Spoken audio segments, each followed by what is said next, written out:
أعوذ بالله من الشيطان الرجيم. بسم الله الرحمن الرحيم. إن الله وملائكته يصلون على النبي يا أيها الذين آمنوا صلوا عليه وسلموا تسليما. اللهم صل على سيدنا محمد وعلى آل سيدنا محمد كما صليت على سيدنا إبراهيم وعلى آل سيدنا إبراهيم إنك حميد مجيد. اللهم بارك على سيدنا محمد وعلى آل سيدنا محمد كما باركت على سيدنا إبراهيم وعلى آل سيدنا إبراهيم إنك حميد مجيد. صدق الله العظيم. سبحان ربك رب العزة عما يصفون وسلام على المرسلين والحمد لله رب العالمين. خواهران و برادران مؤمن و مسلمان، بینندگان عزیز و شنوندگان محترم، السلام علیکم و رحمت الله و برکاته. این جانب نقیب الله خلج، برگرداننده برنامه چراغ برفراز را از طریق تلویزیون وزین صدای حق به مدیریت خواهر عزیز سیمین جان عمر، افتخار عزیز دارم که باز امروز از طریق این برنامه با شما عزیزان صحبت های چندی داشته باشم که برخواسته از امو حرکاتی که در جامعه صورت گرفته و پیشنهادات و نظریاتی که در اکثر موارد می باشه کوشش می کنم اونا رو با شما عزیزان تا جایی که قدرت و صلاحیت علمی ما یا فهم ما داشته باشه انشالله که کوشش می کنم که با شما وطندارای عزیز خود و شنوندگان محترمی که متوجه هم که مسائل در کشور و در از خارج کشور متوجه هم می باشند چیزی هم ابراز نظر کنیم. و ما افتخار از این می داشته باشم که اگر اقلا موضوعاتی که مطرح می کنم ولو مورد قبول یکی از دوستای ما نباشه، یک چیز طبیعی است. هر کس نظریات خود داره و هر کس اجازه ابراز نظر دارد در چوکات محبت به وطن و ملت مردم خود. و شاید اگر حرف ما اقلا صحبت ما عنوان بعضی صحبت ها شود که بعضی دوستا در مورد صحبت کنن، اما واقعا ابراز خوشی و رضایت دارم. موضوعی که من امروز میخواستم سر صحبت کنم از موضوعاتی است که اکثر روی از این موضوع صحبت ها شده میشه، ولی اقلتیت و پرک به اصلاح پاشان ولی به صورت منظم نی و یا که بعض برخواسته از بعض خواسته های که لازم نیست می باشه. خب بر صورت اونا قدر مورد بحث ما نیست. ابراز نظر ما در مورد از این که ما در مورد حالت فعلی کشور خود که بر قسمی که از امروز امارت اسلامی افغانستان در افغانستان قدرت سیاسی را به دست خود گرفته، باز بین بردن رژیم قبلی که واقعا هر قدر در موردش صحبت درست و ناصواب کنیم حق به جانب هستند. از رشوت و دزدی و فحشا و فساد اداری و فساد اجتماعی گرفته تا هر چیزی که باشد و حتی در سویه که بر لیست کشورهای دنیا در رأس مفسدترین کشور اما رژیمی بود که در افغانستان بود. از اون بگذاریم صحبتی که فعلا میکنیم ایست که او رژیم الحمدلله توسط ملت ما که البته یک در رأس حزب یا در قسمت بحث حزب زیادتر امارت اسلامی و یا برادرای طالب ما در اونجا سهیم بودن، ولی ناگفته نگذاریم که این تنها طالبان نبودن که افغانستان را از چنگال از آن نجات دادن، بلکه مردم ما و در شمال و جنوب شرق و غرب از نارضایتی که در مورد داشتن با پا خواستن و اونا هم در مورد از اینکه یک تجربه جنگی داشتن و در تضاد با رژیم بودن به موفقیت رسیدن. خب آن مسئله است که فعلا مدت حدود 3 سال میکشه از زیادتر و کم بیشتر که توقع مردم و خواسته های مردم که در او کشور زندگی میکنن و در او کشور خانه و جای و زندگی دارن و آرزوهای زندگی بهتر را در اون دارن و توقع از اینه که رژیمایی که در افغانستان حاکم میشه، خصوصا بعد از اینکه رژیم شاهی از افغانستان به اصطلاح رفت بربست و رفت، که باید پدر میمرد و پسرش و پسر میمرد و پسرترش پادشاه افغانستان میمود و قدرت و همه چیز در ید از اونا بود.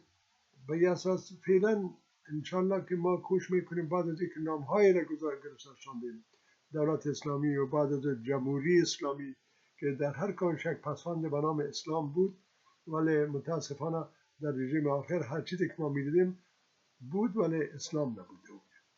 چرا فساد، بی‌عدالتی، رشوت، دزدی، فحشا، اینا نه تنها با اسلام سر کار نداره، بلکه نقطه عطفی که اسلام در مقابل از او به اصطلاح می جنگه و او را می خواهد که از بین ببره، همین موضوعات فساد و ظلم و استبداد است که در یک جامعه یا در یک فامیل، در حتی در افراد اگه باشه.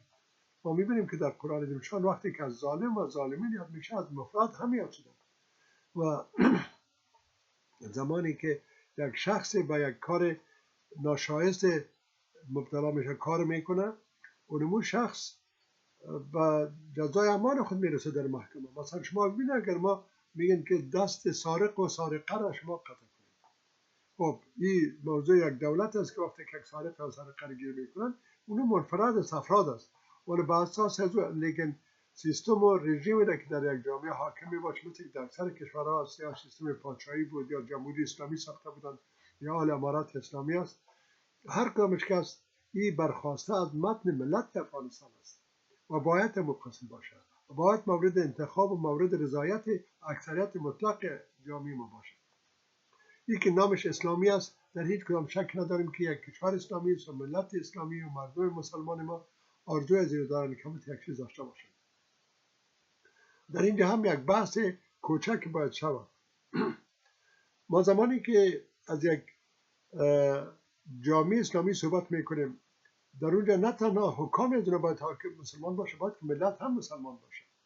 یعنی ملت مسلمان توقع زیر داره که ما حکام صالح و مسلمان داشته باشیم که بر طبق از او در جامعه ما حکومت داشته باشن، حق به اقدار برسه، ظلم بر جامعه نباشه، عدالت اجتماعی برقرار باشه و در اون صورت است که مردم از یک امن و آرامی برخوردار می باشن، هم از نظر اجتماعی، هم از نظر اقتصادی، هم از نظر مالی، از همه چیز.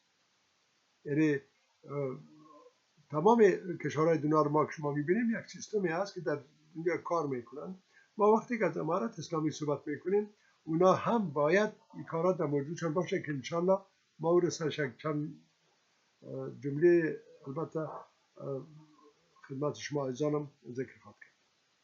خب از وقتی که یک بار تاریخچه از این فکر کنیم که بار اول امارت اسلامی آمد و با امو مسائلی که در امریکا صورت گرفته او را با دامان از اینا به اصلاح ختم کرد و مسائل برجایی را که زدن و از بین بردن، باز بدبانی از او آمدن و کشور در افغانستان و امی به اصلاح خودشان گروه طالبان از افغانستان مغلوب ساخته از افغانستان به اصلاح کشیدن یا به بگویم رژیم به دستشان گرفته و افراد را آوردن. افرادی که آورده شد در اونجا افراد نبود که ملت انتخاب کنند، گرچه در یک مرحله رسید که اونا مورد انتخاب ملت خود را قرار دادن، ولی دو شخصیتی که حقیقتا کل ما شما با اونا میشناسیم که خدا برای کاندید که بودن و بعضی کسای دیگر خوب متحقیر بودیم که رأی ها چه رقم داده شد، اما انتخابات چه قسم شد و آقای غنی چه قسم به قدرت رسید و آقای عبدالله چه قسم باز معاون از او شد. ما دو رئیس جمهور داشتیم در این زمان به نامهای مختلف، لیکن دو رئیس جمهور داشتیم که دوی از اونا باید افغانستان پیش میبردن، مثل یک آدم بی‌اعتباری در اونجا بود که باید کاری که آقای غنی میکرد با دکتر عبدالله و دکتر عبدالله امرای غنی همین مسائلی بود در افغانستان. حالا سر از اون نمیپیچیم، او گذشته‌ای است که هر قدر سر صحبت کنه وقتی ما ضایع میشه. موضوع سرجیست که آن فعلا رژیمی که در افغانستان است، این مورد قبول کی است و مورد قبول کی نیست. ما در مورد از اینکه این رژیم یک رژیم اسلامی است، اسلام همیشه دشمنای خود با خود داشته. در هر وقت، در هر کشور، در هر جامعه. او کسایی که امو خیر و صلاح خود را در اسلام دیدن نمیتونن و یا از اسلام شناخت ندارن و طاقت حکومت اسلامی را ندارن.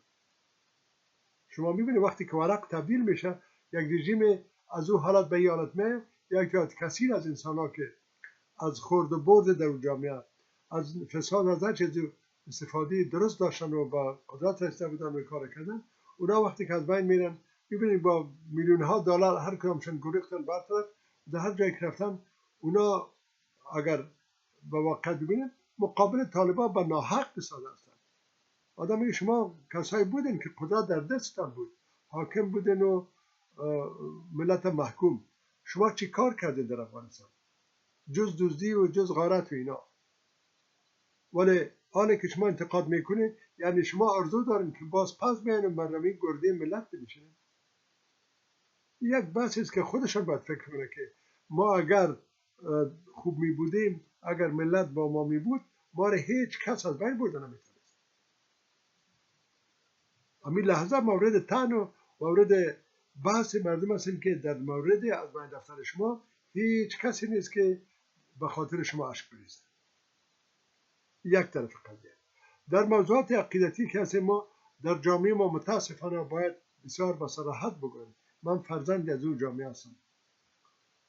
اسلام با قسمی که شایسته یک جامعه اسلامی در افغانستان و در اکثر کشورهای اسلامی مورد تطبیق نداره. شما میبینید که جامعه ما در مسائل احکام اسلامی که فردی است مثل نماز و روزه و زکات و مسائل خود، اصلا اگر ببینیم یک کتله بسیار کوچک از این مسائل اگر برخوردار باشن. دیگه مسائل در مکاتب نیست. در بحث متعلم یک مکتب باید میگفتیم که در مکتب ما که ما درس میخواندیم اگر صنف اول شروع میشد به نام الفبا و باز و قرآن ادمیشان، در صنف 4 و 5 و 6 بعد از برنامه یاد میشد که اصلا در اون مورد این توجه نشده بود که یک بچه که از صنف 12 مکتب فارغ تحصیل میشد که در رشته کیمیا، بیولوژی، فیزیک، هندسه، جغرافیا، تاریخ همش مجبور مکلف بود مضامین قسم بخونه که کامیاب شود و در آینده هم در اونجا ما باعث کسی که تحصیل میکنه مثلا در دوران اگر پانتون میرفت و او میخواست در رشته ادبیات معلم شود، معلم باید در فاکولته ساینس معلم علوم ساینسی میشد، در فاکولته بود دکتر میشد، در فاکولته انجینری بود دکتر میشد. این مضامین با دردش میخورد. ولی یک بچه که از صرف 12 مکتب برآمده بود، ما این متهم کلگی نمیسازم، ولی آدم میتونه با صراحت بگه که باور کنید سوره مبارکه فاتحه یعنی الحمد شریفه درست خواندن نمیتونست. متاسف 12 با مسائل دینی، من نمیگم مسائل دینی، از مسائل دیگه اسلامی وظیفه یک مسلمان بودن در جامعه منیس یک فرد و منیس اجتماعی جامعه افغانستان یک جامعه اسلامی ساختن، اصلا در مسائل این آدم نمیتونست که چیز توقع کنه.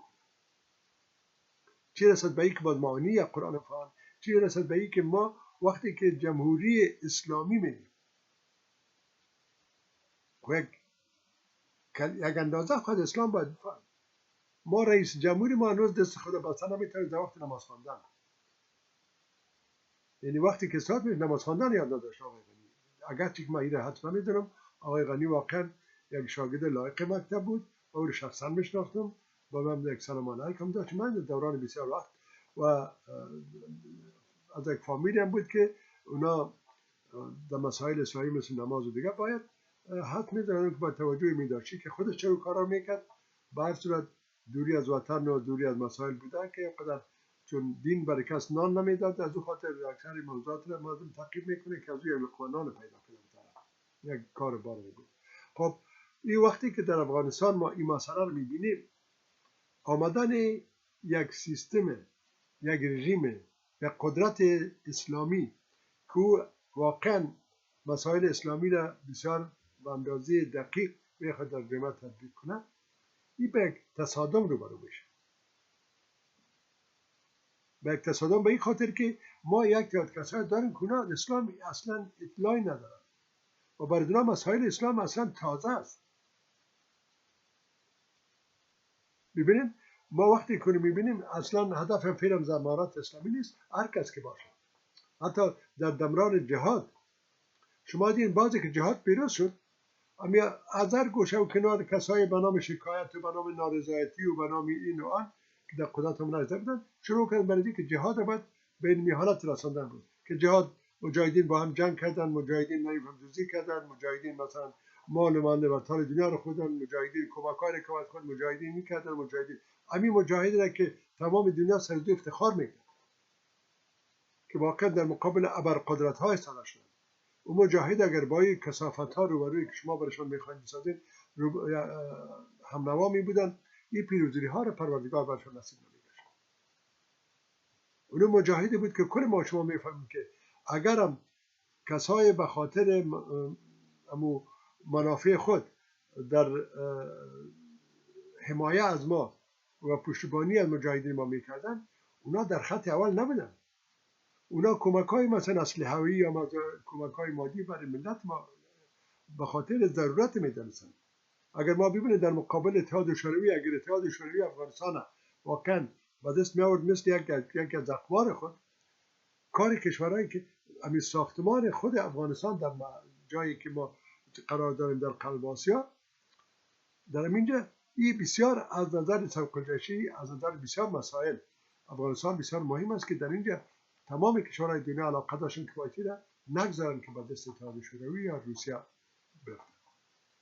به این قسم بود که اونا با کمک‌های خود بچه خود داشتن. اونا هم چشم داشتن به این. و زمانی هم دیدیم که اتحاد شوروی که افغانستان برآمد و مجاهدین بعد از اون که آمدن چی حال انداختن، چی دزدی ها را از افغانستان کردن. افغانستان که الحمدلله از یک سرمایه تحت ارضی بسیار بزرگ برخوردار است که تا بالا نتونسته اما سیستم ها و رژیم هایی که مزخرف در افغانستان بود شاهی و اینا که اصلا اگر ما همون مسائل را ما یک قسمتی از رو میتونیم استخراج کنیم، ما هیچ وقت دست گدایی رو بطایی که دیگه دراز نمیکنیم. همیشه عمر ما اگر شاه ما بود گدایی کرد، اگر دیگه کس آمد به نام کمک های بین‌المللی و اینوان در حقیقت دست گدایی بود. کسی که به تو یک افغانی میده مقابل نیم افغانی خواست و قدرت میخواهد. کسایی که آمدن کمک کردن برای ما اون کسایی بودن که به نام پول به اینا آمدن و نیمی از رو پس خودشان با دوزی بردن. و اگر یک چند چیز هم خواستن بسازن اونا را نتونستن که به اصطلاح به اکمال برسانن. کدام پروژه را ببین در افغانستان اینا باید ساختن، کدام فابریکه و کدام دستگاه را ساختن که مردم ما دو کار کنن، مردم ما دو به اصطلاح کارمزد خود باید بیارن، معاش داشته باشن، زندگی کنن. هر کس به قسم آمد. خب او را میگذاریم. ما سر موضوع امروز که میخواستم با او علاقه دارم صحبت کنم با شما است که ما در مقابل همین حالت فعلی که امارت اسلامی افغانستان در افغانستان قدرت سیاسی رو به دست خود گرفته، ما در مقابل از اینا اگر رضایت داریم تا چه اندازه رضایت داریم و اگر نداریم تا چه اندازه نداریم. ما امروز کسایی داریم که اونا با اسلام سر سازش ندارن، مثلا از دین خوششان نمیاد، یک سیستم دینی را در افغانستان نمیخواد. باز بهانه‌شان به است که دین سرمزدور نماز میخونه زور نمیکنه. تو خودت باید فهمی که تو زور دولت زیاد است یا اگر تو عقیده داره به آخرتت و یک خدای است که به تو امر کرده که تو نمازت بخون، مثلا روزه بگیر، حق کسی نخور، رشوت نخور، دزدی نکن، حق مردم پایمال نکن. امی حق پایمال نکردن این خواسته انسانی نیست. هر کسی که بس برسه تا اندازه باشه کار میکنه، ولی کسایی که نمیکنه کسایی است که یا ای الذین آمنوا اتقوا الله است. ای کسانی که ایمان آوردین بترسید از الله. واقعا ما این شخصا براتون اعتراف میکنیم که کسایی را که ما میبینیم میشناسم، اینا کسایی هستند که ترس از خدا نداشتن، در پوشت سرشان به اصلاح در اینجا فکر میکنیم که آخرتی است، ولی از این که ما یک روز در مقابل قضاوت الهی قرار میگیریم که هیچ هم کار نمیتونیم، با این چیز کم معتقد بودن است یا دور بود برشان، باز یک وقت خوب میشه. رشوت بود، دزدی بود، فساد بود، اینا کل چیز غیر اسلامی است. نام اسلامی و کل مسائل غیر اسلامی. خب وقتی که ما این سیستم در افغانستان میبینیم، حال هم که فعلا میگوییم برای ما دفعتا موضوعی که ما میتونم یک روزه با جرات بگویم و این نمیفهم نامش اشتباه بگذارم یا طرز العمل بگذارم، هرچی میباشم که برادرای ما که به نام امارت اسلامی آمدن با اطمینان میفهمیدن که ملت مردم این رژیم ها به کجا کشانده، این رژیم ها اونا رو به کجا کشانده.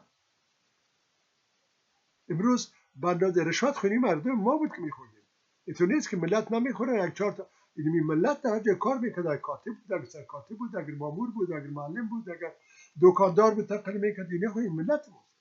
وقتی که شرایط نامساعد در جامعه می دوزی میشه، تو نیست که آدم بگه 4 نفر وزیر و 4 نفر رئیس یا یک کسی در جا بود نه دوزی میکردن دیگه کسی درست است که با قسم دیگه دوزی میکرد و میخورد و به اصلاح سرمایه مملکت گریختاند و بعد رفتن. ولی مردم ما هم وقتی که میبینید در اونجا هیچ حکامی نیست که از اسلام و از مسائل اسلامی از اینا مطرح کنه.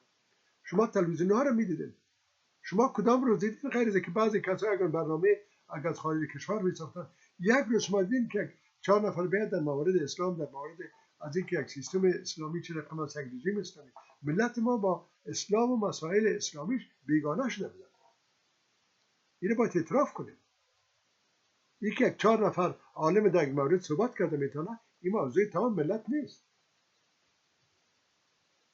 دزدی، حق یکی دیگر خوردن، اتهامات وارد کردن، مزدور بیگانه بودن، همین پرچمی ها خو اولاد مملکت خود ما بودن، همین فرزندای خود ما بودن. همین پرچمی و خلقی که اتحاد شوروی آورد و با حساب از او به میلیون نفر ما شهید دادیم، کشته دادیم، وطن تکه تکه شد.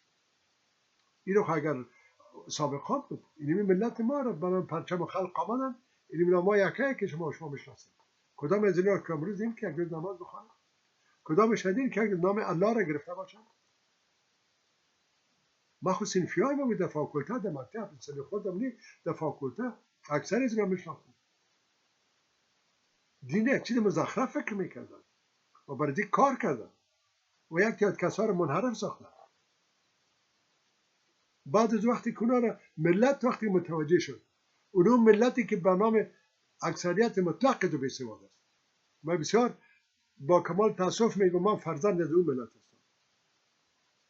ایسایی که به ما دمش اضافه از 85% ملت ما نوشتخوان دری و پشتور یاد ندارن، چی رسد به لسانهای دیگر، چی رسد به یک موضوع عربی بفهمه و قرآن را بفهمه. در کدام مکتب ما قرآن تحصیل میشه؟ غیر از اینکه یک معلم قرآن شریف میاد دفعه یک روز یک ساعت او را از سوره فاتحه شروع میکرد، بخوان بچه اگه خوانده میتونست. باز موضوع دنیا تمام یک وضو کردن نمینا را که او را مثل یک چیزی که درس بخوانه تقریری، نه یک کدام برای کسی یاد بده. چند نفر مسلمان خوب ما از مکتب برآمدیم که ما بتونیم راه و رسم اسلام را منه راه و رسم زندگی سیاسی و اجتماعی خود بسازیم. شاید این کلمه ما خوش بر یک تعداد کسا نبید. اسلام سیاسی و غیر سیاسی نداره. متن بسیار مهم اسلام سیاست است. سیاست، اقتصاد و بهش یک محصول اقتصاد بسیار با وضاحت میگم. این که در جزئیات مست و مالی چیز اینا یک در ولی اقتصادی که اسلام او را رهبری میکنه یا به اصلاح سرزو او را در چوکات دهی میکنه که تو چه حق داری چی نداری. مثلا بسیار ساده، تو حق نداری در افغانستان یک فابریکه الکل سازی شراب از این بسازی. اجازه نیست، اسلام خیلی اجازه نمیده. حتی ما اجازه نداریم در بازار خود گوشت غیر حلال کرده را عرضه کنیم. این حق ملت ماست. ما را به این کلمات بخوردن نگیرید که کل موضوعات ماده سر چی موضوع صحبت میکنیم. اسلام طرز زندگی انسان است. اونمو کسی که اونمو ذاتی که تو را خلق کرده برای زندگی تو بهترین چیز را که انتخاب کرده امی دین است. ان دین عند الله الاسلام. دین نزد الله اسلام است و برای تو گفته که چه قسم برخورد در جامعه بکن تا تو هم در این دنیا خوشبخت باشی و هم در آخرتی که تو باید به او ایمان داشته باشی. چیزی بسیار مهمه که است. اگر ما ببینیم که ما ترس وقتی که میاد تقوا الله، این ترس از الله به ایمان نیست که از یک چیز هولناک میترسه. خود پیغمبرها که پاکیزه ترین افراد جامعه رو پروردگار انتخاب کرد برای ما، اونا بیشتر از الله میترسیدن، از روز آخرت میترسن که کاری را که به اونا تعلق گرفته و باید انجام بدن اگر نداده باشن پروردگار رو رفع کنن. اونا از ما کرده بیشتر استغفار میکردن، اگر خلیفه بودن، اگر بازار بودن، اگر سلطنت های بسیار بزرگ را باید میداشتن. ما اسلام را دی فکر نکنیم که یک موضوع دینی است، یک بغل یک 4 نفر ریشدار و یک 4 نفر پیرانتماندار به نام اسلام. اسلام دینی است که پروردگار برای آینده بشریت و در همزمان برای بشریت آمده. دین برای مسلمانایی که پیرو حضرت پیغمبر بزرگوار هستند نیست تنها. اسلام دینی است که برای تمام مخلوقاتی که پروردگار عالم من حیث انسان او را خلق کرده برای شما پیغمبر برای همهشان آمده. این که با یک تعداد کشورهای اسلامی حالی هستیم و دیگر میم غرض نگید، نه. اسلام دین است جهان شمول و در تمام دنیا این انشاءالله یک روز عملی شدنی است. این وعده پروردگار است. و در مقابل انمی اعمال تمام انسانهای دنیا، اگر امریکا است، اگر چین است، اگر روسیه است، اگر افغانستان است، اگر ایران است، اگر پاکستان، ما در مقابل پیش پروردگار روز جوابدهی میکنیم. تمام میلیون انسانی که میلیون ها انسانی که در چین است، اینا با جرم از اینکه نامسلمان نیستن یا نبودن، اوناش که مسلمان هستن در پیش پروردگار اطاعت شدنی است. تمام امریکا، تمام اتحاد جماهیر شوروی، پولند، چکسلواکیه، روسیه، همش که اینا مسلمان نیستن. فکر نکنیم که ما یک گروه داریم به نام مسلمان که پیش خدای خود میره حساب میشه و پروردگار از اونا معامله و ثواب میکنه. تمام بشریت، هر کسی که در هر نقطه دنیا وقتی وفات میکنه، او پس در روز آخرت پس احیا میشه، او را حیات میبخشه پروردگار و او در مقابل پروردگار خود اسلامش جوابدهی میکنه. این نیست که مثلا بگیم یک تعداد کسایی که در افغانستان برای مسلمان زندگی میکنه، اگر کارهای خوب کردن پروردگار او را به جنت میبره و اگر کار خراب کرد او را بره. این باید از کلی خود بکشیم. این دین تنها بر ما و تو نامده، این دین بر تمام دنیا آمده، تمام کره زمین. با این که من فی السماوات و الارض، چیزی که در بین سماوات، آسمان ها و زمین، همه انسان های دین زندگی میکنن. این دین بر ازنا با چی خاطر؟ همه ما، این تمام میلیون ها و میلیارد ها انسانی که ما داریم، از دامان پاک آدم علیه السلام و بیبی حوا به دنیا آمد و او را پروردگار خلق کرد و اونا را هیچ وقت بی پیغمبر نگذاشت. این که ما نفوس ما زیاد شد، جای رفتیم و به اصلاح به عقاید مختلفه رو آوردیم. همین هندویی که امروز در هندوستان است، همین هندویی که اگر میگیم ما که ما نمیخوایم با کلمات زشت یاد کنیمشان، چرا قرآن امر میکنه که کسایی که بدی به ناحق اونا روان هستن اونا رو با کلمات زشت یاد نکنیم تا او از روی جهالت الله شما را به کلمات بد یاد نکنه. ما اونا نمیگیم که ما اونا قبول داریم. تمام اونایی کسی که امروز سنگ، بت، گو، انسان، حیوانات، آفتاب و مهتاب و پرستش میکنه، اینا کلش کسایی است که در پیش پروردگار جوابدهی دارن. کل ما خوشبخت هستیم که امروز ما باعث یک مسلمان هیچ نمیفهم. اگر ما تمام عمر خدا سر به سجده با نمی که ما باعث یک مسلمان در یک فامیل مسلمان تولد شدیم، الحمدلله امروز ما در یک جای از اسلام صحبت میکنم. اینمی نعمت ما پروردگار ما که بر ما داده. ما اگر تمام عمر خود سر به سجده بارم مجاوز نمیکنم. اولاد خود مسلمان تربیت میکنم، در مابین فامیل خود نان زندگی که میکنم اسلامی باید باشه، نانی که میخوریم اسلامی باشه، لباسی که میباشیم باید اسلامی باشه، صحبتی که میکنیم باید اسلامی باشه، برخورد ما با جامعه اسلامی باشه، برخورد ما با همسایه اسلامی باشه، برخورد ما با دکاندار اسلامی باشه، برخورد ما با جای کار میکنیم اسلامی باشه. این کلش اسلام است که ما باید بگیریم. به خاطر که ما رو پروردگار وعده اجیر کرده که شما باز در روزی که پیش ما ایستاد میشین و اگر شما ایمان داشته باشین و اعمال صالحه انجام داده باشین، شما باز به یک جای برده میشین که ما وعده کردیم، به بهشت. و اگر کسی که این کارا رو مستحقش نمیشه عبادت به من دون الله کردن، غیر از الله به چیز دیگه او ایمان داشته. او اصلا دیگه باز اگر دمی دنیا توبه کنه و بس برای بره خود در غیر از وقتی که میمونه، قرآن شاهد عزیز که دیگه باز با عذر و گریه و با فدیه و مسائل دیگه باز خلاص نمیشه. شاید سوال کنه که چرا انسان این کار نمیکنه. ببین امی کشورهایی که هست، اکثر کشورهای اسلامی که مثل امریکا، روسیه، چین، ژاپن، اینا یقدر در مسائل علم تحقیق کردن و پیش رفتن که اینا مجال از زیر باز نمیفهمن که در روز آخرت ما چیز نمیفهمیدیم. تو بدبختی که همه چیز میفهمیدی، تا مقدر پیش فکر نمیکردی که امی شب و روز کی خلق کرد. امی درختی که در خانه تو افتاده، این برگ‌های از زیر میبینی که سبت میبره و خشک میشه و تابستان میشه و میرزه. امی خالق داره اثر به خود به وجود آمده. امی آب را که تو می نوشی که از آسمان میاد ابر میشه و میرزه، اینا قرآن امی چی داره میگه؟ شما قرآن را وقتی که با ترجمهش بخواید این میاجات است. او کدام فرمول کیمیا یا بیولوژی رو برای چه نمیده که ایکس وای چطور چی کار؟ نه، این می چیزای ساده زندگی میگه. این می خودت فکر کن، این می روی خودت فکر کن که تو امی مویی که در ریش تو است، مویی که در سر تو است. و تا میبینی که با در شانه اینجا بینی تو نیست. امی ابرویی که است. حتی این ذات بسیار ساده خودم دایره سعی میکنه. این میتونه انسان به این برسانه که آدم فکر کنه که یک کسی هست، یک ذاتی هست که مثل ما به میلیون ها انسان یک رقم خلق کرده و همین میلیون ها انسان میلیون ها رقم است. دو تا از یک رقم نیست. با وجود که همه دو چشم داره، یک بینی داره، روی داره، از اثر مود. لیکن باور کنید که شما وقتی که پای مردم ببینید، دست مردم ببینید، امروز میبینید پلیس از نشان انگشت انسان، تمام انسان ها یا هر انسان یک نشان انگشت داره که با دیگهش مطابقت نداره. با مقدار میلیارد انسان. آیا خلقتی از این مورد سوال است؟ این سر با خود به وجود آمده؟ شما حیوانات شما سعی کنید، درخت ها رو سعی کنید، میوه ها رو سعی کنید، آب سعی کنید، شب و روز سعی کنید.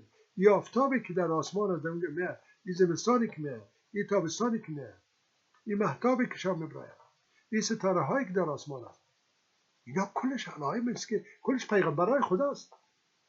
کلش پیام از این آوردن که ما مخلوق اون ذاتی هستیم که ما را شما باید فکر کنید. همین که روز میشه و شب میشه و روز میشه و شب میشه. در چی وقتا روز دراز میشه، شب کوتاه میشه. در چی وقتا شب دراز میشه، روز کوتاه میشه. این حرارت در تابستان چطور است؟ این سردی در زمستان چطور است؟ این برآمدن میوه ها در تابستان از درخت ها و برگ پیدا کردن و شکوفه و میوه کردن، این کلی از اینا. یعنی اگه انسان تنها به این رقم نیست که بهش سعی کنه که چی است، بس انسان باید متوجه باشه که تمام اطراف و اکناف از او آیات الهی است. تمام مخلوقاتی که است. همین مثال را که امروز میته که تو یک مرغ در هوا چطور یک تا گوش هم رازدار در هوا میگرده، بالک میزنه و او هر جایی که رفته میتونه کیلومترها را میتونه بدون خسته شد نشه. باز میاد زمین تا میشه برای نول خود چیزی را که خدا برش نصب کرده مجزا میخوره. شما هیچ وقت ندیده باشید که کفتر برش پرته که دانا یا هن پرتین که بخوره، نمیخوره. ی از کجا میفهمه این کفتر که من کدام دانا رو باید بخورم؟ اونمو قسمی که طفلی که از مادر تولد میشه و پستان مادر خود بدن خود میگیره و او رو مینوشه. اگر مون یک چیز دیگه بتونه اما طفل نمیکنه.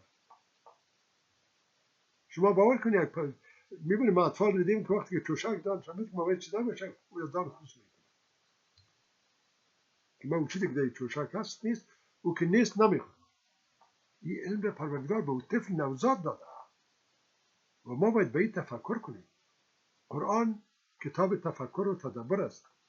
این که ما بخی از دور ماندیم خب بدبختی ماست. و تا زمانی که ما به او قرآن پس نزدیک نشیم، به او قرآن رجوع نکنیم و از قرآن الهام نگیریم و جامعه خود با یک عدالت اسلامی برپا نکنیم، این بدبختی های جامعه ماست. با ظلم تعدی کل ما میگیم. همه در افغانستان وقتی که میرسید کل ما در قضاوت های خود میگیم که فلانی کسی ثروت از کجا کردی؟ خواهد دزدی کردی. برای اینکه یک رژیم عدالتی نیست در اینجا عاملت خبر داره که عامل تو شریک پیسه رو دوزی کردی. قدر میتر خودم میگی. اینمی مسائل وقتی در جامعه رسید اونو بچگک است که در لب سرک شیشه گدایی میکنه. چرا گدایی میکنه؟ نداره کس. پدرش کشته شده، مادر جفانه کتی سی تا طفل دیگه دونشته. از کجا کنه؟ عدالت در اینجا نیست که برای تو مادر نان برسانه. عدالت در اونجا نیست که برای تو اطفال نان برسانه. اینمی طفلک مکتب ایلا که من در لب سرک دست بالا کرد بعد میگه که پدر مردم به مادرم که آدم گریه میکنه خیلی خیلی دروغ میگه. کوش میکنه که چندپلی و قرانی که ما و تو اگر پرتیم و دل ما بسوده او رو گرفتار خانه خود میره باز یک نان خوش کسی میبره. همین جامعه اسلامی است. همین است که ما بگویم باعث مسلمان من شب خوب درست خواب میکنم. سیدنا عمر داستانش مشهور است. شبا میره پشت خانه مردم که اطفالش گریه میکرد. در قلباب میکرد پرسان میکرد چرا میرفت نان نداره میرفت آر در پشت خود میامد. نفری که امروز بود گفت نی باید عمر باید در پشت خود ببرد. امروز ما نام از او بسیار احترام یاد میکنم. ما امروز میگیم پروردگار تو عمر را بهشت برین نصیب کن. ما نمیگیم که ما شده زیاد شدیم. نگوتیم خودشم نخواست. کارهای زندگی از اونا ساعتها کار ضرورت دارن که ما در موردشان صحبت کنیم. اونا بدن جامعه اسلامی رو ساخته بدن. شما برین ما چند وقت پیش در یکی از کشورهای اسلامی رفتم. ببینید که آدمی مردم عامی از اینا بیلدینگ های دارن که با 50 و 60 و 100 منزله. از کجا کنید؟ این از پدرت میراث گرفت. پدرت از کجا؟ در این کشور خودمون میبینید که اگه آدم یک جای مقرر میشه باور کنی یکی از اقارب دوری ما بود که ما البته هیچ کس نمیفهمه که هدف ما از کیست. بچه از یک جای مقرر شده بود او ناراحت بود. میگفت یک بچه فلانی چند وقت میشه که در قندار کدام محل کار میکرد. گفتم پیسر سه کامده قلا ساخت خانه ساخته بود دیگه کرد. در حالی که ماش از او قاعده ماش از آدم دیگه بود. دزدی کردی. و او رو کس میاد دیگه آدم خود کارانه ما میگه که نام خدا خوب بینه کارا که درست نه. کارا که درست یعنی چی؟ که از او میتونه رشوت بگیره از او دزدی کنه. این زمینه که باز بچه از او مکتب میتونه بره بچه از او از خاطرکی باسکل می داشته باشه باز موتور می داشته باشه در خانه خوب نان خوب لباس خوب می داشته باشه. و بچه از او دیگه که نکرده نتونسته پایش برهنه لباس شکنده در لب سرک ساده برای مادر خود برای برادر و خواهر خود گدایی میکنه. برای کی؟ برای موت و پیش موت. ما چطور از جامعه اسلامی صحبت کنیم بتونه وقتی که اولاد غریب در کوچه ها گدایی کنه تا تاریکی های شب می باشد. دخترکان کدام هر لحظه یادم میاد اشکایدم سر میکنه که برای خود این دخترک چی میخواید؟ این خوشم که نیست. این دخترک در جامعه از کجا نان خود پیدا کنه؟ برای خانه خود بچه نان کنه. بازور که ببره باز مادر از او رو چی میکنه؟ اجرات داره نداره؟ چیز خدا میتونه نمیتونه. ما از جامعه اسلامی که وقتی صحبت میکنیم از سیستم از حکومت اسلامی بحث میکنیم باید در حکومت اسلامی در جامعه که حکومت اسلامی حاکم باشه باید فقر اصلا موجود نباشه. باید گدایی اصلا موجود نباشه. حق مردم طلب کردن باید موجود نباشه. از ما کارش هست. از ما نیست که اکثر کشورهای اسلامی میتونه. شما برن که در کشور عربستان سعودی در جایی که خانه کعبه است در اونجا برن سعی کنید که اونا یا آقازادا پول بچه را مصرف میکنن. موتورایشون سعی کنن زندگیشون سعی کنن و چند وقت پیش کانسرت و دیگه که گرفته بودن که هنرمندای غربی را در جوار خانه کعبه میبرن که تو بری کانسرت بده. پول میگیرن فوتبال باز اروپایی را به 800 میلیون 700 میلیون میبرن در مملکت فوتبال کن. تو جای عمر فاروق داری؟ تو در جای از رفتی؟ و ما فکر میکنیم در جایی که سرمایه که است سرمایه اسلامی یک جامعه در یک مملکت اون مال ملتش است. ملت که گرسنه باشه تو پاچا باشه و دیگه باشه این خاصون است که از آل سعود است. در کجای قرآن نوشته که اینجا جایی که ما بازی این موضوعات داریم بازی از آل فلانی است از فلانی است که از پاچا تا باشه. داستان حضرت ابوبکر صدیق خبر داریم شما ما برای شما مختصر میگم. روزی از خانم مبارکش بهش گفت که ما بسیار دیر شده که در خانه ما شیرینی نیست نخوردیم. حضرت عمر فاروق برش حضرت ابوبکر صدیق برش میگه که خب بیاین کار اگر اینمی ماش ما سمیشی پس که ما ما خب از این نمیشه. اونا در فکر از این میشه که کمک کنه پس انداز کنه از اون خرچ روز خود کم بشه. باز یک مدت یک ماه دو ماه برای حضرت ابوبکر صدیق پیش میکنه میگه نیره ما از این پیسه خرچ خانه ما این پس انداز کنیم. یعنی میره خیلی بر ما از بازار از شیرینی بیاد. ابوبکر صدیق کوره که میبینه میگه والله ما فهمیدیم که خرچ ما را که ما میکنیم کمتر از معاش است که بر ما میده. این باید به بیت المال داریم. یعنی ما زیادتر گرفتیم که خود پس انداز هم میتونیم بکنیم. اونو انسان هاست که من امروز به نام ابوبکر صدیق رضی الله عنه یاد میکنم و میگم که پروردگار او را بهش مکان بسازد.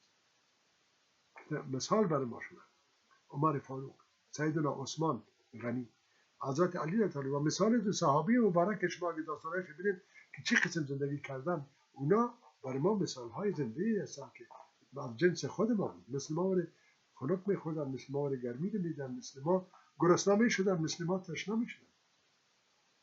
ولی امروز اونا با زندگی محدودی که گذاشتن در زبان زد عام و خاص هستن. عدالت عمر فاروق که نمیفهم از خالد بن ولید از فلانی و فلانی شهکاری شد در راه اسلام که استاد شدن و شهادت ها را قبول کردن، امانت ها را به جای آوردن.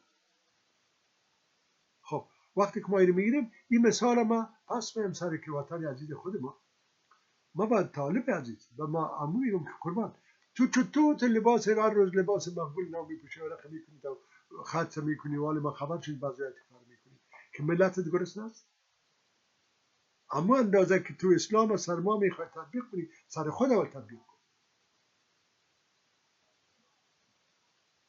سر خود تو تطبیق کن. حضرت عمر ثانی،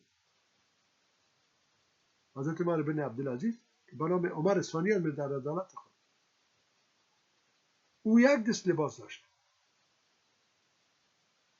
و روزی که لباس هم میپوشیدن میشتن یا لباس زیرش هم میپوشید او را در خانه میموند تا که او را خوش میشه تر میشه باید میپوشیدن و او خلیفه مسلمان بود. او تو نبود که اگر دیگه 1000 افغانی یا 1000 ریال معاشش رو دور 5000 بده که با 4000 دیگه به خاطر خلیفه است. اینا نبودن، این انتخاب خودشان کرده بودن. این نبود که سر اینا زور کرده باشه. انسان حق میخواد ولی تو وقتی که جامعه تا برسانی باز تو حق داری به اساس کلام مبارک قرآن که از طیبات و از جمله حلال همین برای شما ما خلق کردیم، از راه حلال بخورید. همین ملت مؤمن مسلمان افغانستان ببینید که تا که یادم میآید دست به گدایی است. گاهی امریکا رو میرفت در وقت شاه، در وقت از روی باز میرفتن کار میآورد، در حالی که در کشور خود ما سرمایه‌ای که میتونه فرد ما رو بسیار با احسن زندگیش تضمین کنه است ولی کار نبود. هر کم به عیاشی خود روان بودن، کار زمین برو، جرابات برو، اینجا برو و خوشحالم بودن که ما ملت داریم. بالاخره باز میم سر موضوع دیگه که این موضوعات ما به خاطر میام که برادرای عزیز ما اگر از امارت اسلامی صدای ما رو میشنن، ما این حرف متوجه شما است که شما باید خادمین جامعه باشید نه امیرهای جامعه. شما خادمی ملت باشید. شما آخرین لقمه رو شما بخورید بعد که دیگه خوردن. لقمه های چرب و نازل خوره شما نگیرید که دسترخوان آوار میشن چند دقیقه. ما داستانی را شنیدیم خودم نخواندیم وقتی حضرت پیغمبر صلی الله علیه و سلم در خانه حضرت ابوبکر صدیق داخل میاد اونجا میبینن که سرخان نیزی 3 رقم چیزی مونده نیست و بارا میشم تا خاطرش کمی ناراحت نمیشه. تو میگه چرا خب بشناسش. من فکر بودم ابوبکر صدیق خود 2 سال خودتر بود از رفقای دوران طفولیت جوانیش بود. گفت تو نان مردم کلی برشتر تو 3 رقم 4 رقم نان دخانه. او گفت که یا رسول الله ما امروز دیگه چی نکنیم، ما تخم در خانه داشتیم، تخم پخته کنیم و فلان طفل خود گفت تو امیر زردی تخم خوش نداره، اونو در اشقاب دیگه مانده. وقتی متوجه شد دید گفت شکر که او حتی نگفت که ما 3 رقم نان در خانه ما امروز که میشیم در خانه خود فکر میکنیم درست است روز برسه که چرا نه، این چیزا رو خلق کرده پروردگار بر ما نمیگم که ما باید غریب زندگی کنیم، ما میگم نه، شما وقتی که ملت مردم ما تانیستیم با جای برسانیم که دست کس برکت دراز نشه، او روز علمی رزق و روزی حلال پاک و صافا را پروردگار عالم برای ما داده. این درختها را با این میوه ها برای ما داده. اگر این نبود که واسه میوه یک چیز دیگه میبرد، مثل کس درختهای بی میوه این را برای ملت برای خلق داده. وقتی که ما این متوجه میباشیم تو چطور میتونی که باعث امارت اسلامی افغانستان نام تبانی و تو 3 وقت نان مکلف بخوری و ملت گرسنه باشه؟ از اون خاطر است که مشکلاتی که داریم امروز به این خاطر است که خداوند هنوز لیاقت بر تو نداد. تو باید بری از حال ملت با خبر باشی، زبان ملت باشه، احساست احساس ملت باشه، خانیت مثل خانی ملت باشه. با اون وقت تو آدم میتونی که احترام را ببینی که ملت سر شانه خود رو میکنه. یعنی اما آن در مورد از این که چند کلمه در آخر میخواستم بگم، آیا در مقابل از اینا جنگ و برخواستن مسلح بودن درست است؟ ما در اینجا باید بفکرم که اول مسلمان در مقابل مسلمان، اونایی که هستن اول نگفتن که کمونیستان نخیستن، کفار نخیستن، هندوهای افغانستان نخیستن که مقابل از اینا مقابل اصلا این برادرایی که در تنگر مجاهد هم بودن این وقت آلبانا مقاومت طور مثال اگر نام یک شب بگیرید اینا هستن. خب ما میفهم که شما مسلمان هستید، اقلا اگر مرای را داشت در دوران جهاد که نماز میخوانید دیگه میکنید بینمی ایتان بینمی قدم مسلمانی طرف شما نباید رای جنگ و رای کشتار با ملت باید ما و همچنان طالب تو اجازه نداری که وقتی برادر مسلمان تو میاد برای تو میگه که این کاری تو ناسواب است نادرست تو باید اون رو بکشی یا اون رو بدار بزنی یا فیر کنی. گذشته از که موضوع بسیار شرکی در بین ما مطرح است که طالب بنا محکوم کنیم به نام از اینکه اینا پشتون هستن و ما به نام پنجشیری، تاجک، ازبک، هزاره در اونجا که ما این قبول نمیکنیم. اسلام ما در هفته قبل در مورد تعصب گفتم اسلام مردود میشماره پشتون بودن و تاجک بودن و ازبک بودن و پنجشیری بودن و هراتی بودن. هر کسی که به این چیز مینازه به چیزهای شرک‌آمیز مینازه. ما بچه پنجشیر هستم، ما بچه قندار هستم، ما بچه مزار هستم. این نیستی تو امو مخلوق پروردگار هستی که تو رو به لحاظ انسان مطرح کرده و پروردگارت که تو رو میشناسه و تو رو خلق کرده. ان اکرمکم عند الله اسلام یا تقوا. ان اکرمکم عند الله اتقاکم. و متقی‌ترین شما امروز که به اسلام چنگ زده از راه اسلام را پیشی خود گرفته و متقی شده و تقوا به اسلام موسوم شده. بهترین ما نه پنجشیری است، نه پشتون است، نه تاجک است، نه ازبک است. همه ما هستیم وقتی که ما به تقوا و به تقوا بودن چنگ بزنیم.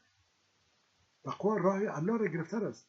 تقوا ترس از الله، از اینکه در مقابل پروردگار خود خیسان شدنی هستیم. در اون روز ما نترسیم، ترس خود داریم، ولی پروردگار بر ما میگه که اگر شما به میرا روان بشین لا تحزن، نه ناراحت نباشید. این بهشت ما برای شما ساختیم. این بهشت که پهنایش از آسمان ها تا زمین است. این ما برای شما ساختیم. وقتی دین را روان باشید. بسیار با وضاحت سوره مبارکه که اکثر متوسل میشون به این که سوره مبارکه عصر است، عصر زمانه را میگه. این عصر پروردگار شاهد میگیره. قسم که میگیم در اینجا نیست که پروردگار گپش کس قبول نمیکنه باید در چیز قسم بخوره مثل ما میکنیم. نه، وقتی که میگه العصر یعنی او رو به شهادت برای شما میگه که متوجه کنیم زمانه را. والعصر ان الانسان لفی خسر. کل انسان ها رو میگه، هندو، مسلمان، تاجک، ازبک، هزاره، امریکایی، هراتی، هر جایی باشید. افریقایی سیاه سفید زد ان الانسان لفی خسر. انسان ها همه در خسران هستند الا الذین آمنوا، مگر او کسایی که ایمان میارن به الله جل جلاله، روز آخرت و به کتاب اینه که آمنت بالله و ملائکته و کتبه و رسوله و الیوم الاخر و البعث بعد الموت. وقتی که ما ایمان آوردیم، تنها به این کلمات نیست، این به زبان است، قلبم باید ایمان بدیم. و می اساس است که ما وقتی که درون ایمان آوردیم الا الذین آمنوا و عملوا الصالحات، عمل صالح جای خدا نداره تا وقتی که ایمان نداشته باشه. شاید در این دنیا ذات ایواز بتونه و این دادن مال که یک میلیونر و میلیاردر است، اینم فکر نکنیم که آدم بگه که اینمی انسان خوشبخت است که پروردگار داره. همین چیزا در قرآن ذکر کرده که اینا امتحانایی است که ما از اینا میگیریم. تو میلیاردر هستی و چشمت یک لحظه به چشم یک بچه غریب نمیخوره، یک زن غریب نمیخوره که گرسنه اولاد خود در بانی یک دانه نان اولاد خود تمام میکنه و تو خوشحال هستی که ما میلیونر هستی. الا الذين آمنوا وعملوا الصالحات وتواصوا بالحق وتواصوا بالصبر. که آدم تو باید از حق صحبت کنی، موضوعات حق به دنیا بگویی، بر مردم بگویی و از اون نترسی و اگرچه تو آزار میبینی.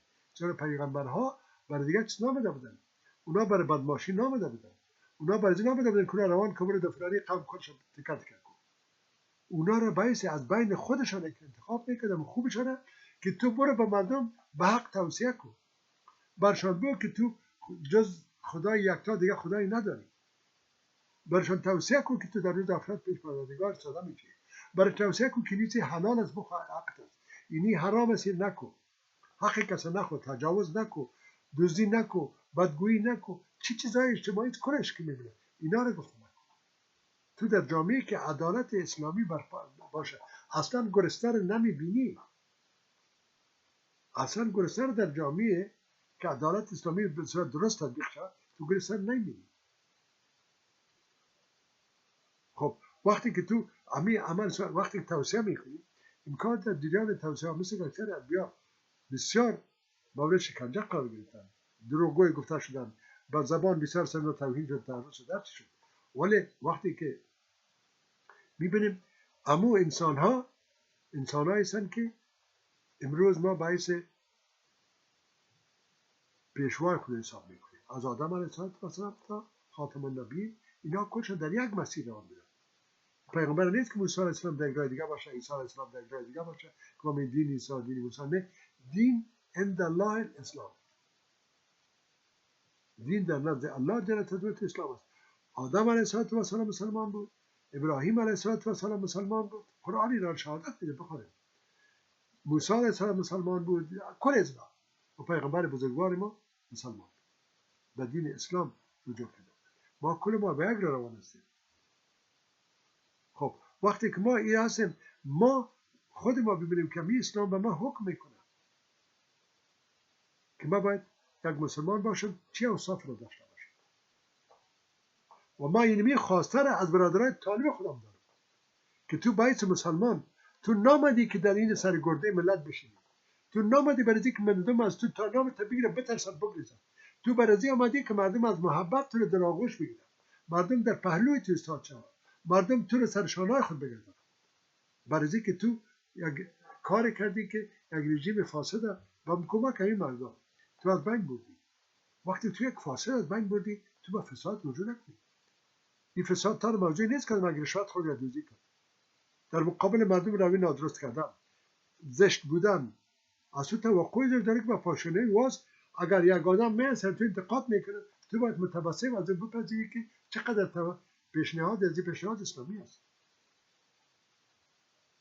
خب بر صورت پیشنهاد ما در آخر گپی است که ما باید کوشش کنیم که در مجامعی رو به وجود بیاریم، افراد رو در جای به وجود آورده بتانیم که بتانن آتا بفرستیم افراد که برن و بخوایم تا از اونا دعوت کنیم. چرا نه؟ ما میتونه در اروپا اگر باشه، وقتی در یک جای هستیم یک تعداد کسا باعث مؤمن و مسلمان، وقتی که ما یک جای خوب میسنجیم سر نقاطی که اونا رو بگیم، یکی بگیم ما شما رو نمیخوایم، و بگیم ما شما رو نمیخوایم، اون بودن چی کردیم؟ ما آمدیم این حکومت گرفتیم، در زور یا شهید دادیم، کشته دادیم، هر کاری کردیم، آمدیم امیر گرفتیم و نام امارت اسلامی رو سرش گذاشتیم. اگر میخواید با ما کار کنید، ما باید راههایی را بسجوده کنیم که ما با اونا چی رقم میتونیم گپ بزنیم. هر یکی که اینا پشتون است اینا رو بکنیم، اوش که میگه مسلمان زقت بکن، درست است اینا اشتباهات دارن. ما هیچ وقت از این کار کردن نمیتونیم. ما با زودترین فرصت توقعی داریم، خواسته از داریم از برادرای ما که درس و تعلیم و تحصیل برای همه بسیار سرمایه‌گذاری در میراکو. نه تنهایی که ما میگیم مکتبا رو برای دخترای ما، برای برادرای ما، برای اینا و دوران پانتون فاکتور کار در چوکات اسلامی برای اینا مهیا بساز. اگر نداری رو به ملت کو بگو ما این میان قدرت زیر برای یک مدت، یک ماه، دو ماه، یک 6 ماه، یک سال داریم. ما می صبر و استقامت با تو میکنیم. و یک چقدر وقت است که تو بنا از این که بازار بهانه پیدا شده ایران هر چیز زودتر مکاتب را برای دخترها، برای خواهرای ما خصوصا و برای بچه‌ها و فرزندای ما زمینی از این مساعد بساز که اونا که قدرت اقتصادی ندارن و میرن در جای کار میکنن، مکتب خوندن نمیتونن، اون زمینیش مساعد بساز که در مکتب به درس بخونن. ما هر چقدر دانشمند و عالم و فهمیده داشته باشیم که در پهلوی توی سالی باشه و ما اندازه تو در کارات موفق باشیم، از ما کس استفاده نمیکنه. او پرچمی و خلقی کجا شد؟ اونو فرزندان این جامعه بود. او چطور رفت پوش لینن؟ او چطور رفت دامان پاک اسلام اعلان کرده رفتن پوش اتحاد جماهیر شوروی؟ چقدر مردم ما رو کشتن، چقدر بندی کردن. اونا برادرای ما بودن. همه تدگاه از این کمیان میبینیم. همه کسایی که رفته، شما باید اول کاری که میکنید با جهان دنیای غرب در تماس، این تمامی کسایی که از افغانستان پول گریختاندن و موضوعش روشن است بسیار و شما معلوم میشه، درخواست کنید از اینا بوین که هر رقم میشه این سرمایه ملت رو پس با افغانستان طلب. هر کسی که از پدر خود کام چیز داشته بوده باشه و پدر از با حق گرفته باشه از خودش، ولی امروز به میلیاردها دلار همین رهبرای مجاهدین گرفتن، کماندانای بسیار به نامی که مردم اونا رو چقدر افتخار میکنن به موضوع اونا گرفتن. به صورت خواسته من است که ما در مقابل از اونا کوشش کنیم که در شوکات ادب بریم جایی که امکان میاسر داشتن بسیار برادروار بگویم که ما برادر مسلمان هستیم، این کاری که تو میکنی اسلامی نیست. اگه از برای ما بگید در کجاست که ما کار کنیم. در مورد امنیت و اینا درست است، ما قبولت هم داریم. و در مسائل کار و آینده سازی افغانستان باید ما ملت ما مشترک کار کنیم، ما یک دیگه خود در آغوش بگیریم که تا کی به فقر بیچارگی و دست ما دراز باشه که کی بر ما یک چند دلار کمک میکنه که باز ما بگیم کنه کمک ها نعمت خدا خیر شد. چرا ما از الله خود نخواهیم؟ چرا از بازوی خود ما استفاده نکنیم کار کنیم؟ و از دشمنی هایی که دشمنای اسلام به خاطر دشمنی با اسلام اونا نامشون پیدا شد کار میخوان رو بکنه که تو اینمی فرزندای ملت افغانستان است، نه پاکستانی است، نه هندوستانی است، نه کدام جایی است. اگر امکان وقتی بوده که رفتم مثل که ما در آلمان هستم و یک آلمانی هم اگر در کشور آلمان باشم از مجبوریت اینجا بودیم که در زمانی که من نتونستم افغانستان برم شرایط نامساعد بود با اولادم، ولی ما قلب ما بر افغانستان میتم، بر ملت ما، بر مردم ما. قبر پدر خود من ندید. ما بسیار آرزو داریم در کشور خود برم اونجا بتونم که انشاءالله یک روز خاط رفتیم، اما هدف ما سرما نیست. ما باید کاری کنیم که همون کسایی که در افغانستان است همینا را ما با راههای حل را بسنجیم، بین خود مجالس بزرگ داشته باشیم، کنفرانس ها و سیمینارها داشته باشیم، راه حل پیدا کنیم، از جمع خود یکی دو نفر پیدا کنیم که بفرستیم اونجا برشان باید که ما باید اولاد شما بودیم، برادرای شما بودیم، راه بهتری کاری نتونست از اون که مسئله بگیریم. چقدر کشتیم، چقدر کشته دادیم، چقدر یتیم به جا گذاشتیم، چقدر بیوه شد. آیا بس نیست؟ شهامت ما در اصل نیست، او اصلیت که فر میکنه میکشه انسان. تو تر ماشینش فشار میدی، درش کارتوس میزه ماشینش فشار میدی. مجرم حقیقی توسته ولی هنر از اوست. بیاین که دست از این کارا بکشیم، بیاین که برادروار خاموش هم نشیم. باید برادروار در راه حل مسئله افغانستان هر کدام مسئول هستیم. هر کس که از مسئولیت میگذره او مسئول است. باید بیاین گپ بزنیم، صحبت کنیم و مسائل با جای درستش به وجه احسن انجام بدیم. ان شاء الله تعالی پروردگار ما در ایران کامیاب و موفق سبحان ربک رب العزت عما یصفون و سلام علی المرسلین و الحمد لله رب العالمین. پروردگار همه شما در زمان